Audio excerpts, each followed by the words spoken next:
parents. I'm coming to you from my classroom this morning, as I usually am, for Thursday Thoughts, but actually this is the first time I've been in my classroom all week. I've been helping out in other classrooms as we've had some teachers out, and some of our subs have not been available either, so I've been moving around campus helping out where I can, and fortunately, it looks like all of our staff is back today, so we're full staffed, things are great. It looks like a higher percentage of our students are here on campus throughout this week as well, so it looks like this wave of COVID is finally starting to subside a little bit. It's been rough, I know, not just here, but across to all schools and across businesses, everywhere. This wave of COVID has been pretty serious, but like I said, it looks like things are getting a little bit better. Like I said last week, we have not been hit as hard as other schools in our area, but we thank God for protecting us, keeping us healthy, and for healing those that have been sick. And we're happy to say that things are slowly returning to a semblance of normalcy in terms of things here on campus. Something very big that's coming up very quickly is actually re-enrollment. For those of you that are familiar with the private school process, private schools start re-enrollments either late winter or early spring, so we want to get a jump on that. It helps us with our budgeting purposes for next school year. So you're going to start seeing information come out about re-enrollment here pretty soon. We don't have an exact date when that's going to start yet. A couple of things have popped up that we need to address before we actually initiate that, but probably by the end of February, we're going to have re-enrollment going again, and that is fantastic. For the first month or so, we call it preferred re-enrollment because families that are already enrolled here can re-enroll for next year. That saves your spot, saves your slot within that classroom for next school year. And then after about a month, we open that up for open enrollment, and then new families can then they have the opportunity to join us here at Fairfield Christian School as well. And I've actually done quite a few interviews already for some students that are looking to join us for next school year. So again, in order to save your child's spot, you definitely want to take advantage of the preferred re-enrollment period. And again, more information about that will be coming up very soon. There are a couple things I want to talk about today that could affect that. One is I know that I've been getting a lot of questions about this bill that was introduced on Monday at the state legislature about removing the personal and religious exemptions from the vaccine mandate. Let me start off by saying this vaccine mandate stuff does not worry me at all. There are a number of reasons for that. First of all, if you look at the momentum of these vaccine mandates, it is losing momentum. For example, Sacramento Unified School District, January 31st, they had a deadline that all students had to be vaccinated.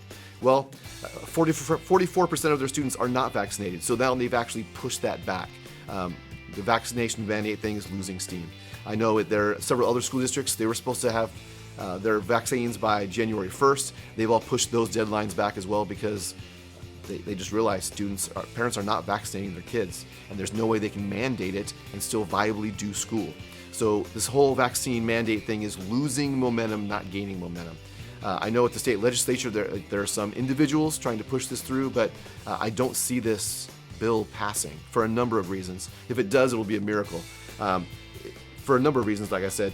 First of all, I don't think the governor is behind it. So even if it does pass, he would have to sign off on it. I don't see that happening. Many of his largest donors don't want vaccine mandates, and I don't see him losing out on those donors by signing this bill. In addition, they have to revamp the entire vaccination process for schools. I don't see that happening very easily. And on top of that, there are a lot of legal challenges that are already coming. They're already in the works. And quite honestly, I don't see this bill gaining any steam as it moves forward. So I have to be very careful what I say for legal reasons. I have to be very cautious with how I state things. But let me say this. I don't foresee Fairfield Christian School operating any differently in the future than the way we're operating now. Again, for legal reasons, I cannot say more specifically than that. However, if anybody wants to have a conversation with me, please, we can make an appointment. You can come talk to me about vaccine mandates or anything else going on, and not just this year, but looking forward to next year as well. There are certain things I will not put down in writing, again, for legal reasons. I will restate again, I do not foresee Fairfield Christian School operating any differently than we're operating right now. All right. One more thing for next school year in terms of re-enrollment. Let me explain something. I know most of you have probably heard this before, but there are different types of Christian schools. There are what are called evangelistic Christian schools, and those Christian schools will take anybody. You don't have to be a Christian. You don't have to believe anything that the Christian school believes. You can be of another religion. It doesn't matter. They'll take anybody into the school. And those types of evangelistic schools, there are some very good ones out there. But it does create a very different environment, a very different atmosphere on campus. Fairfield Christian School is what's called a discipleship Christian school. We are looking to disciple kids who come from Christian families that are going to church. We want to help them grow in their Christian faith and their Christian walk. Having said that, several years ago here at Fairfield Christian School, in fact, when I first started, part of the enrollment process was a pastoral recommendation form. Now, for those of you that have been here a while, you may remember we launched another school out of Fairfield Christian School called Natomas Christian School up in Sacramento. And because they wanted to start with accreditation, they launched out of our school, and we had to have the same policies between both schools in order for them to hold our accreditation. They had some problems and issues with the pastoral recommendation form for various reasons. So we eliminated that from the enrollment process so that they could get things off the ground and get things running there in Sacramento. 2 years down the road, they actually separated from us and became their own school. However, we never reinstated the pastoral recommendation form based on our model of being a discipleship school.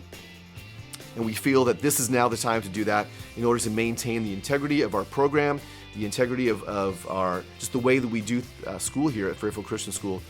We felt that it was important to reinstate the pastoral recommendation form. So one thing when you guys go through re-enrollment this year, when you go through the application and enrollment process, there'll be another form there.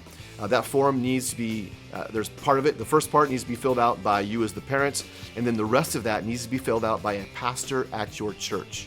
Preferably, it doesn't have to be the lead pastor. It can be a youth pastor. It can be a children's pastor.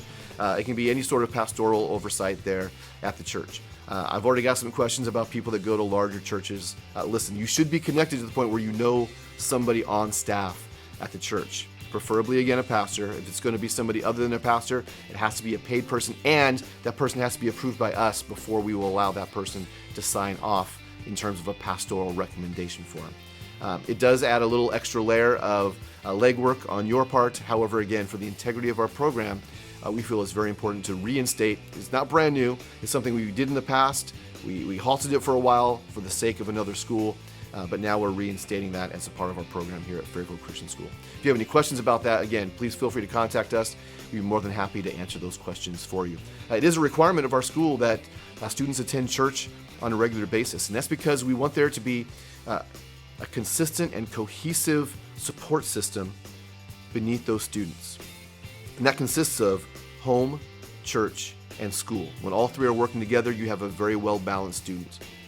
That student is behaviorally well-balanced. Academically, they tend to be more well-balanced because they're getting that consistent message all the time from all facets of their life. Support from home, support from school, and support from church, that consistent message. And so that is a requirement. And so, again, for the integrity of what we do, we just want to make sure that everybody is connected, and it helps us stay connected to those churches. If we know exactly what churches and what pastors are involved with you guys, it helps us make those connections as well, so that, again, we can, as a united effort, support these students here at Fairfield Christian School.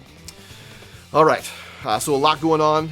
I know that with the COVID stuff, we can't do all the programs that we normally do. I know I've got a few questions about in the springtime if we're going to do a few more things. Again, that's still up in the air, depending on where this whole COVID things go, where these things go. So as things kind of clear up and we get more information and things get clarified a little bit more, we'll certainly let you know about that as we move forward. I hope you guys have a fantastic weekend, and stay healthy, stay safe. We're praying for you guys. Definitely pray for us as well. Have a great weekend. God bless.